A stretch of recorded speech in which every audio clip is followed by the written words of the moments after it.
The blood drained from Rebecca's face as she stared at the bank statement. There it was in black and white.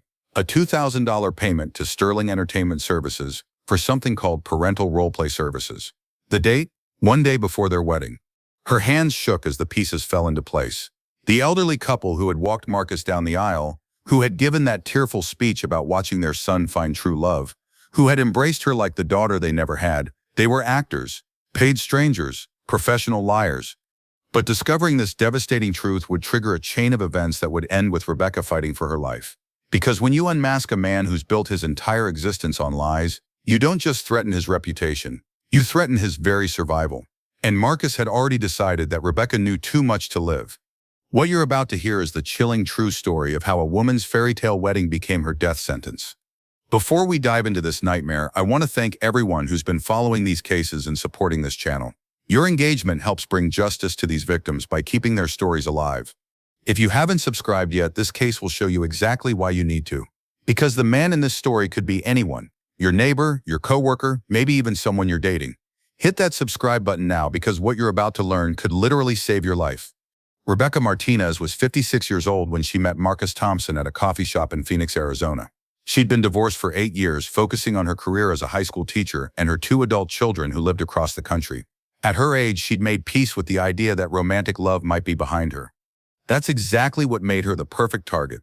Marcus was 35, charming and attentive in a way that made Rebecca feel like she was 25 again. He claimed to be a successful real estate developer, always dressed impeccably, and had this way of making her feel like she was the most fascinating woman in the room. Within weeks, he was bringing her flowers, taking her to expensive restaurants, and talking about their future together. But there were things about Marcus that didn't quite add up. He was vague about his past, claiming his parents lived in Seattle but were too elderly to travel much. He said he'd grown up all over the country because his father was in the military, which explained why he didn't have many childhood friends or deep roots anywhere. When Rebecca suggested they visit his parents, Marcus always had an excuse. They were traveling, his mother was ill, his father was having surgery. The red flags were there, Rebecca just chose not to see them. 4 months after they met, Marcus proposed. It was elaborate, romantic, everything Rebecca had dreamed of. He'd rented out the restaurant where they'd had their first date, hired a photographer, even had a violinist playing their song. The ring was stunning, a 2-carat diamond that must have cost a fortune. Rebecca said yes without hesitation. At 56, she felt like she was getting a second chance at happiness. But Marcus was in a hurry.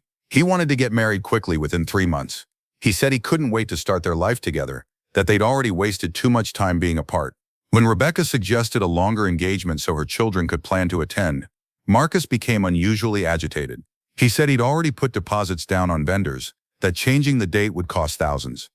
So Rebecca agreed. She was so caught up in the romance of it all that she didn't question why a man who claimed to love her was pressuring her into rushing the most important decision of her life. Marcus insisted on handling most of the wedding planning himself. He said he wanted to surprise her, that it was his gift to her. He chose the venue, a remote resort in Sedona, 2 hours from Phoenix. He booked the photographer, the flowers, the catering. He even insisted on writing their vows himself, saying he wanted them to be perfect. Rebecca thought it was romantic. She had no idea she was planning her own funeral. The wedding day was everything Rebecca had dreamed of. The venue was stunning, nestled in the red rocks of Sedona with a breathtaking sunset backdrop. The flowers were perfect, the music was beautiful, and Marcus looked handsome in his tailored tuxedo. And then there were his parents. Frank and Helen Thompson appeared to be in their 70s, distinguished and warm. Frank was tall and silver-haired, wearing an expensive suit. Helen was elegant in a navy dress, with kind eyes behind wire-rimmed glasses. They embraced Rebecca like she was already family, telling her how long they'd waited for Marcus to find someone special. During the ceremony, Helen dabbed at her eyes with a handkerchief, as Frank placed a steady hand on her shoulder. When it came time for the father's speech at the reception, Frank stood up and delivered what seemed like a heartfelt tribute to his son, talking about Marcus's kindness, his determination, and how proud they were to welcome Rebecca into their family.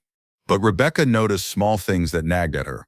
When she tried to show Helen photos of Marcus from their dating months, Helen seemed confused about which stories belonged to which time periods. When Rebecca asked Frank about Marcus's childhood, his answers seemed rehearsed, like he was reciting lines from a script. Frank and Helen kept glancing at Marcus before answering questions, as if seeking approval.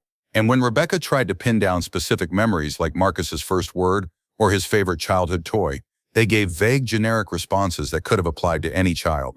At one point, Rebecca overheard Frank quietly asking Marcus, "How long did you say you lived in Denver?" Marcus's response was sharp. "I told you from 8 to 12. Stick to the story." Rebecca brushed it off. Wedding nerves, she told herself. Everyone was just trying to make a good impression. The plan was a week-long honeymoon at a luxury resort in Cabo San Lucas, Mexico. Marcus had insisted on somewhere remote, romantic, away from the distractions of everyday life. He'd booked a private villa on the beach, far from the main resort buildings. But from the moment they arrived, Marcus was different. The charming, attentive man she'd married seemed to disappear. He was jumpy, constantly checking his phone and making excuses to step away from her. When Rebecca suggested they explore the resort or go into town for dinner, Marcus insisted they stay at the villa. He said he wanted to keep her all to himself. On their second night, Marcus went to the bar alone, claiming he needed to make some business calls.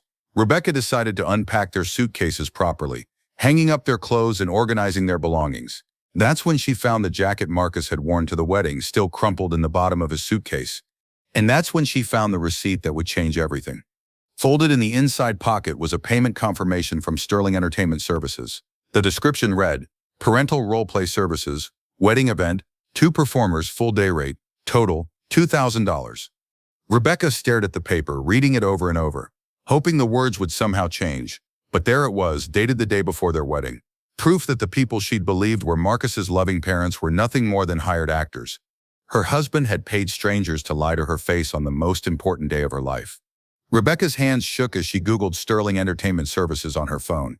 The website was professional, offering background actors for special events, professional extras for corporate functions, and family role-play services for sensitive situations. Under their testimonials, she found reviews from people who had hired actors to play relatives at weddings, funerals, and family reunions. One review made her stomach turn. "Hired Frank and Helen to play my parents at my wedding. They were so convincing, even I almost believed they were real family."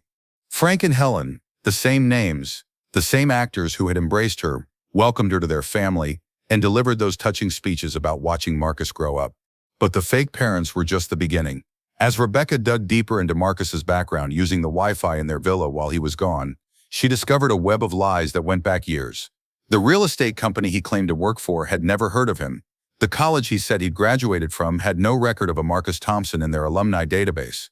She found a social media profile for a Marcus Thompson who looked exactly like her husband, but this Marcus lived in Portland and worked as a car salesman. When she looked closer, she realized the photos were several years old, and this Marcus had been reported missing by his family 18 months ago. Her husband wasn't just using a fake identity. He'd stolen the identity of a missing person. Rebecca's investigation led her down a rabbit hole that made her blood run cold.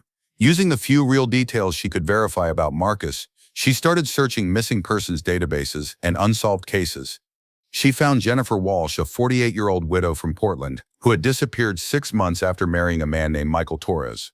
Michael Torres bore a striking resemblance to Marcus, and witnesses described him as charming, successful, and eager to marry quickly. Then there was Linda Carson from San Diego, a 52-year-old divorcee who had vanished during her honeymoon with a man named David Martinez. David had also claimed to be a real estate developer, had also insisted on a quick wedding, and had also brought elderly parents to the ceremony, who later disappeared without a trace. The pattern was unmistakable. Marcus, or whatever his real name was, had been doing this for years. He targeted older women, women who were lonely and vulnerable, women who had financial assets but few close ties to keep track of them. He romanced them, married them, and then they vanished. Rebecca realized she wasn't just married to a liar. She was trapped in a foreign country with a serial killer. But the most chilling discovery was yet to come. In her frantic searching, Rebecca found a life insurance policy that Marcus had taken out on her just 2 weeks after their engagement. A policy worth $500,000 with Marcus as the sole beneficiary. He hadn't married her for love, he'd married her to kill her. As Rebecca continued digging through Marcus's belongings while he was away, she found evidence that this trip wasn't a honeymoon. It was a planned murder. Hidden in his laptop bag was a folder containing detailed information about her daily routines, her medical history, her closest relationships, and her financial accounts. There were notes about her prescription medications and research into drug interactions that could cause fatal reactions. There were maps of the resort with specific areas marked isolated spots where a body might not be found for days.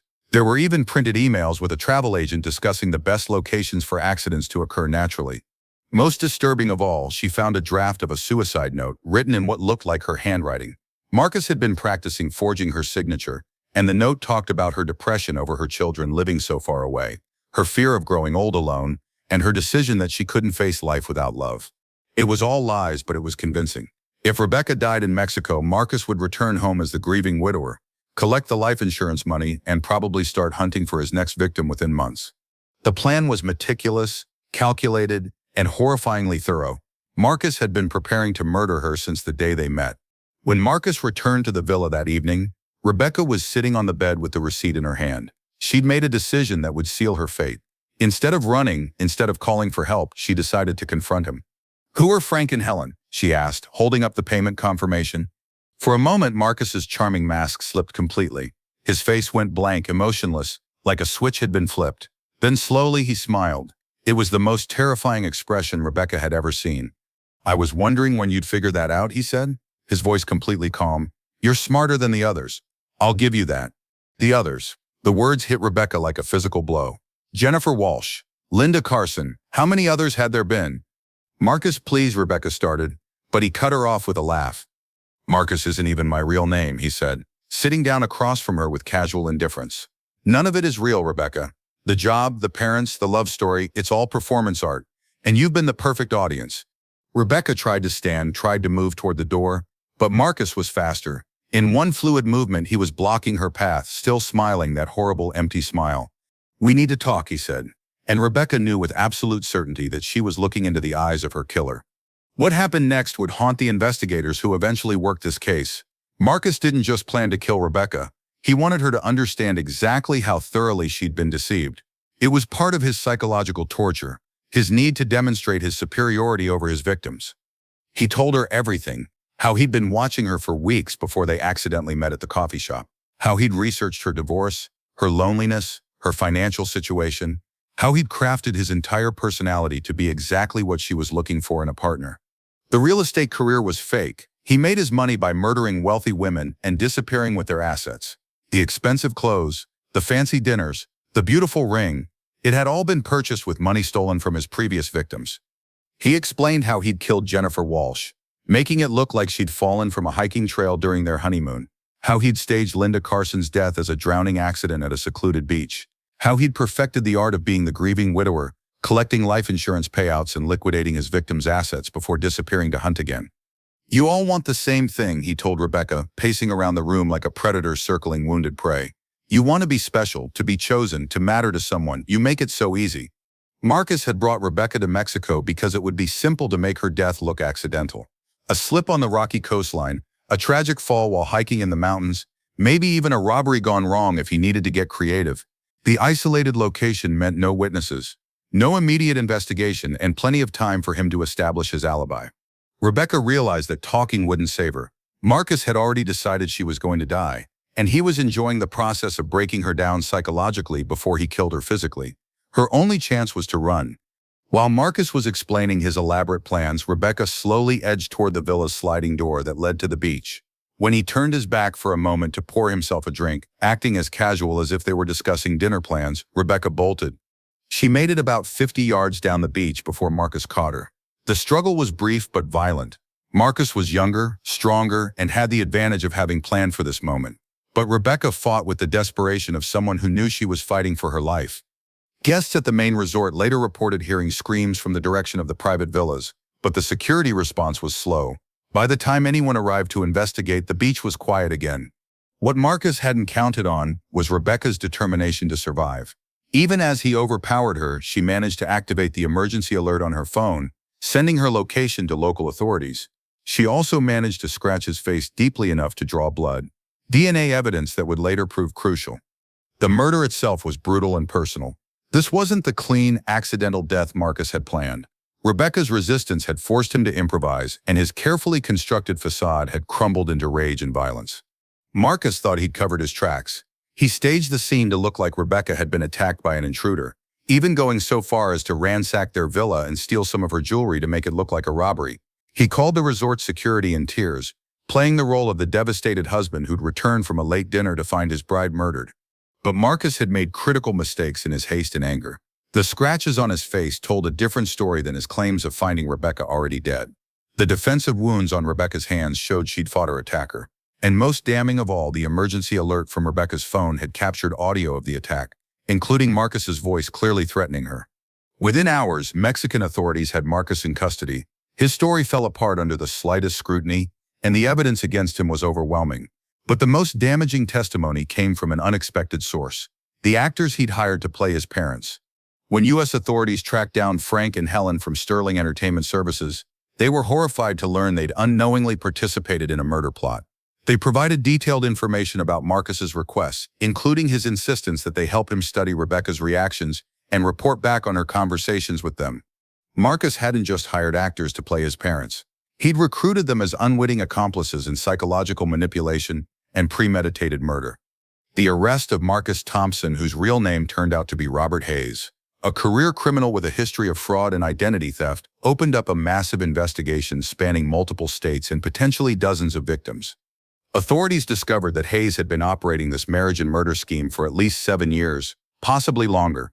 Using sophisticated identity theft techniques, he'd created dozens of false personas, complete with fake employment records, credit histories, and social media profiles. The scope of his crimes was staggering. Beyond Jennifer Walsh and Linda Carson, investigators found evidence linking Hayes to at least 6 other missing women, all of whom had married men matching his description and disappeared during or shortly after their honeymoons. Each case followed the same pattern.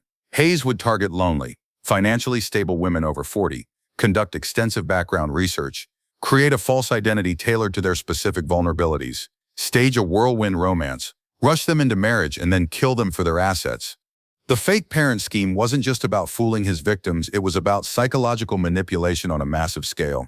By providing them with the loving in-laws they'd always wanted, Hayes made his victims even more emotionally invested in the relationship and less likely to question other aspects of his story. Hayes was extradited to Arizona to face charges for Rebecca's murder. The evidence against him was so overwhelming that his attorneys advised him to plead guilty in exchange for life without parole, avoiding the death penalty. But Hayes, true to his narcissistic nature, insisted on going to trial.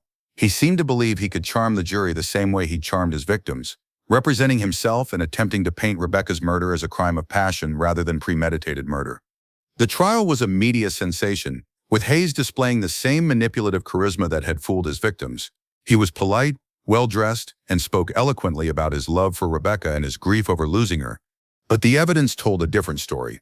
Prosecutors presented the fake identity documents, the forged suicide note, the life insurance policy, and most damning of all, the audio recording from Rebecca's emergency alert that captured her final moments. The actors who had played his parents testified about his specific instructions for manipulating Rebecca emotionally. Financial experts traced his history of liquidating his victims' assets, and investigators from multiple states testified about the pattern of disappearances that followed Hayes wherever he went. The jury deliberated for less than 3 hours before returning a verdict of guilty on all counts.